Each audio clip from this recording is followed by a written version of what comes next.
Bonsoir à tous. Voici que nous allons faire la Vigile pascale ce soir, dans quelques heures maintenant. Juste quelques petites précisions afin que vous puissiez entrer plus facilement dans cette grande cérémonie qui est le sommet de la liturgie de notre année. D'abord, il y aura la bénédiction du feu nouveau. Le prêtre est en violet, nous sommes encore dans le deuil, le Christ, nous sommes dans l'attente de la résurrection du Christ. Donc le prêtre est en violet, il marque encore sa souffrance, l'Église pleure encore en attendant le Christ. Donc nous attendons les choses. Mais déjà, nous sommes dans une vigile, c'est-à-dire nous sommes vigilants, nous attendons l'aurore qui arrive, nous savons que le Christ est en train de revenir. Il y aura donc la bénédiction du feu nouveau, tout va être nouveau ce soir. La bénédiction du feu qui sera béni, puis de ce feu sera allumé le cierge pascal, ce cierge qui aura pour ambition d'être justement cette lumière nouvelle, première lumière dans l'Église, qui sera dans la pénombre. Ce sera la première lumière, le Christ ressuscité, qui entre en premier dans le monde, dans ce monde nouveau qu'il vient sauver.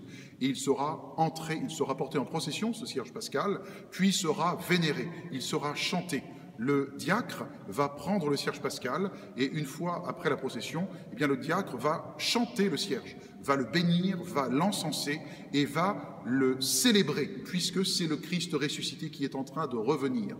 Après ce très beau exultète, c'est une prière, un chant extrêmement beau, extrêmement long. Après cet exultète, il y aura ensuite 4 lectures. Puisque nous sommes encore en violet, nous attendons, nous sommes vigilants de ce Christ qui vient et nous en profitons pour nous rappeler le passé.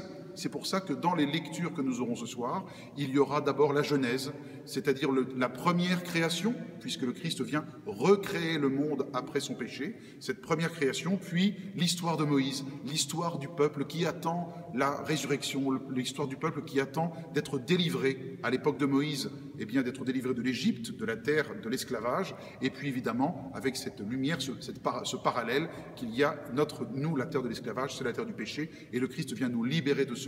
Une fois que tout cela aura été accompli, nous commencerons les litanies. Vous savez que depuis le temps de la Passion, toutes les statues dans les églises sont couvertes. Nous sommes dans le deuil, c'est-à-dire que nous ne voulons plus être édifiés par ceux qui sont passés avant nous, par tous les saints. Donc tous les saints ont été voilés, voilà, il n'y a plus les croix ont été voilées, tout a été voilé pendant le temps de la Passion. Et ce soir, nous allons à nouveau invoquer les saints, invoquer tous les saints. C'est vraiment la litanie de tous les saints pour les invoquer, pour les faire venir avec nous dans cette joie pascale, puisque qu'est-ce que c'est qu'un saint ? Celui qui est passé avant nous dans l'histoire de l'Église et qui a cru dans le Christ ressuscité. Alors, nous les appelons avec nous pour fêter avec eux et eux avec nous, eh bien, cette résurrection du Christ. Une fois que tout cela aura été fait, et le prêtre va faire le renouvellement des promesses du baptême. Donc le prêtre se remettra en blanc, jusque-là il était en violet, il va se mettre dans une chape blanche pour vous proposer, à vous qui serez, qui assisterez derrière votre écran à cette veillée pascale, le renouvellement des promesses. Qu'est-ce que c'est ? C'est la plongée dans le mystère pascal. C'est le fait que nous entrons dans ce grand cycle de la mort et de la résurrection du Christ. Donc c'est pour ça que toujours lors de la Vigile pascale, nous renouvelons notre baptême, nous redisons oui au Christ. Nous croyons que le Christ est le Sauveur, qu'il est notre Sauveur personnel. Et voilà, et nous entrons à nouveau dans cette cérémonie-là. Normalement, c'est aussi lors de la Vigile pascale qu'il y a les baptêmes des adultes.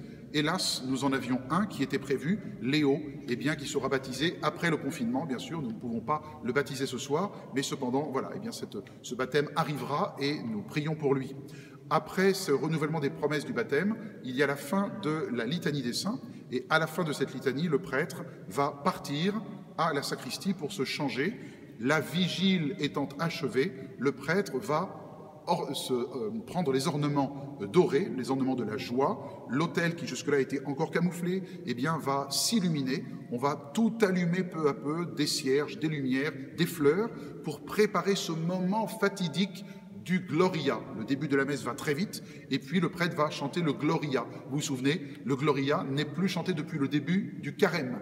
Ce Gloria, avec les cloches qui n'étaient plus célébrées, qui n'étaient plus sonnées depuis le temps de la Passion, voilà, toutes les cloches, le Gloria recommence, et tout est illuminé. Nous entrons dans la résurrection du Seigneur.